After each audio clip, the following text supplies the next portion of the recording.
Chapter 134. Cover Blown. Summary. Yeah, this isn't looking good. It might be time for them to make their exit. Izuku's pained voice came over the comms. I think our cover is blown. Denki, from his spot on the floor, half tangled in Mei's limbs, thought this was a pretty accurate assumption, given he was staring up at no less than 4 security guards, sat at a cheap table, eating junk food from the space vending machine sitting in the corner of an employee break room, which they had just fallen into, straight out of a vent from the ceiling. Well, that definitely wasn't up to code, Denki said weakly. Without missing a beat, Mei started talking. Not up to code at all. The structural integrity. Do you know how dangerous that can be? She was standing up now, pulling Denki to his feet as the room stared at them in confusion.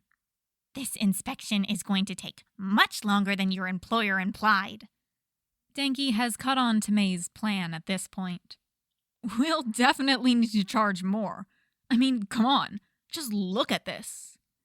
He walked confidently up to the vending machine, his hand on his head in exasperation. As he turned to face the group of incredulous guards, he slipped his comm out of his ear. This act wouldn't last long. Honestly, he's surprised it lasted this long. I mean, come on. They're clearly dressed in formal wear. When the yelling inevitably started, they'd need a distraction to buy Mr. Middle Management time to get their escape ship here. He knocked on the side of the vending machine, words he barely registered, about safety hazards and food dispenser placement, falling out of his mouth as he wormed his way into the inner wiring. A major difference between space vending machines and normal ones was that, like most high-tech versions of things present on spaceships, they were connected to the main systems. It wasn't a particularly useful connection for almost anything, but it did send signals to a smaller part of the system. And that was all the viral code now coming to life in his weaponized comm unit needed. Denki's rambles were cut off by a sharp voice. Why are we still listening to this bullshit? They fell out of the fucking fence! Who does that? That was all the room needed to burst into action.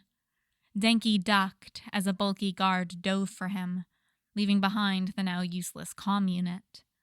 With even a sliver of connection to the others, it would have jumped ship and caused their allies just as much chaos as it would here. And while it wasn't murderous anymore, he didn't think anyone would appreciate the gift.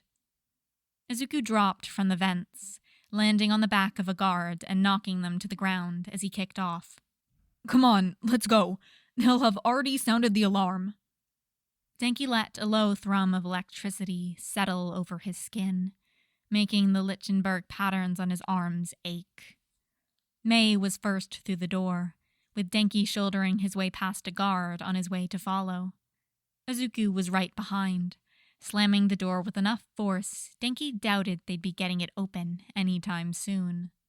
The hall was lined with small, orange flashing lights. We might have fallen through a vent into a room full of people, Izuku said, responding to a question Denki couldn't hear. Complain later, Mei ordered. We're closest to extraction point C. Everyone head there.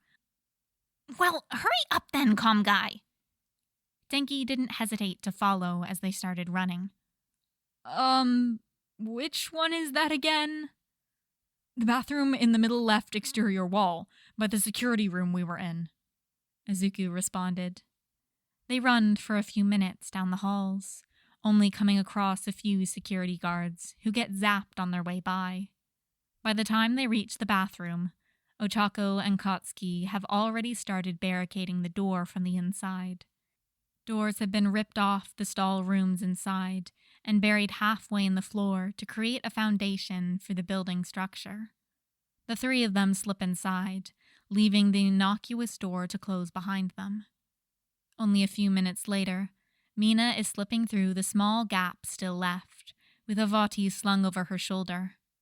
Denki gives the poor guy a pat on the back after he's set down. "Can you disable the door?" Ochako asks Mei, who shakes her head. "The datapad was bricked when the alarms went off. I won't be able to get into the system without a terminal." "Breaking shit it is," Katsuki says, before exploding a stray metal pole through the wall, where the door normally slides into. The hole immediately spurts little globs of sealing foam before cementing the pole in place. "Won't be sliding back out anytime soon." It's then a pounding starts on the other side of the door. "That won't hold them for long," Izuku says. "Our pickup is still 20 minutes out. Once they get a technician here, they can remove the door, and the barricade will only be a few more minutes." "Well," Denki starts, "I think their tech people will be a bit too busy to worry about a door. It should be enough time for the virus to break into the main systems any minute now." "What did you do?" is Katsuki's immediate demand. Denki glances at Mei and Izuku. "Remember that thing I made during the event that shall not be named?" "No," Izuku says, horrified. "You didn't. I made it less murdery," Denki insists. "Now it's more..." The pounding at the door is suddenly drowned out by the sound of Rick Astley's "Never Gonna Give You Up." "How did you get that song?" Mina asks in awe. Denki didn't. He didn't give the virus that song. He doesn't even know how it got that song. Along with the song blasting through the ship's speakers, the alert lights now cycle through a rainbow of colors, and the air from the vents picks up speed, no doubt whipping up glitter through the air outside. From what they can tell, the 20 minutes until they're getting the signal that their pickup has arrived is filled with pure chaos for the ship. Besides the rainbow glitter meme song rave they've got going on in the bathroom, their time is uneventful.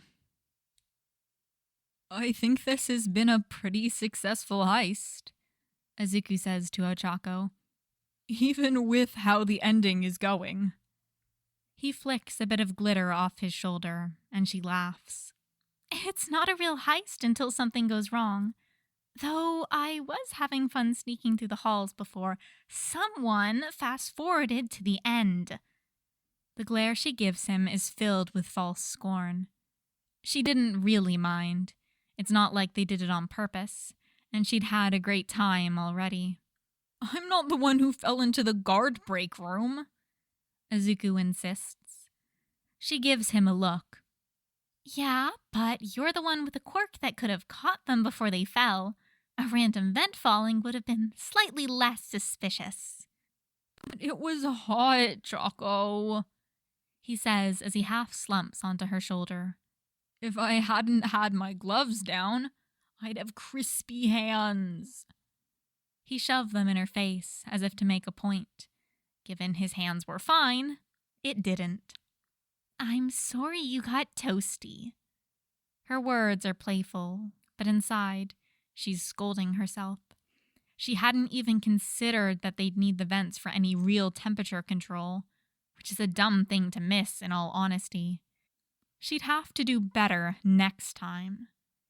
Their group waited out the time until their exit arrived, with only a healthy amount of situational awareness keeping them tense. Mina and Denki belted along when Country Roads came on in English. The song seemed to reignite screams of terror from the other side of the door for some reason. They all stand back when they get the message, though it isn't necessary.